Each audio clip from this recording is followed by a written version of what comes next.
Crime world প্রতিদিন দুপুর 12টায় শুধুমাত্র আর+ গোল্ডে। গঙ্গাসাগরেও সকাল থেকে পূর্ণ স্নান করছেন কয়েক লক্ষ পুণ্যার্থী। ঠান্ডাকে উপেক্ষা করেই চলছে সে স্নান পর্ব।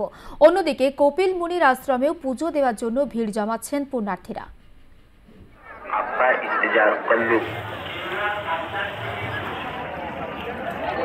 এই সেই মাহেন্দ্রক্ষণ, যেটা কপিল মুনি মন্দিরের সামনে যে সি বিচে, সেখানে কিন্তু এখন মাহেন্দ্রক্ষণের যে 12টা 13 মিনিট, সেই 13 মিনিট পর থেকে কিন্তু এই পুণ্যতিথি যে মাহেন্দ্রক্ষণ শুরু হয়েছে, সেখানে কিন্তু লাখো লাখো ভক্তরা তারা কিন্তু স্নান করছে।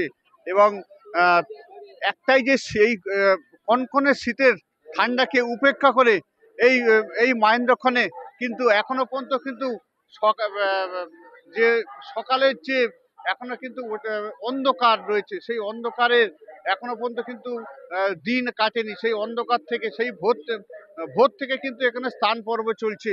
এবং এই শীতকে উপেক্ষা করে তারা এই মাহেন্দ্রক্ষণে কখন তারা এই গঙ্গায় সাগরে ঝাঁপ দেবে সেই অপেক্ষায় ছিল।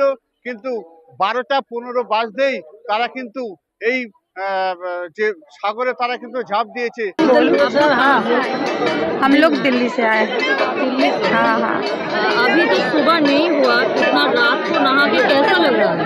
बहुत अच्छा लग रहा है। अच्छा लग रहा है, बहुत अच्छा लग रहा है। हम लोग इतने दूर से आए हैं और जिस गंगा सागर में स्नान करने के लिए आए थे, स्नान करके इतना अच्छा लग रहा है और थकावट सारा दूर हो गया। जितना थकावट हुआ था सारा दूर हो गया हम लोगों का।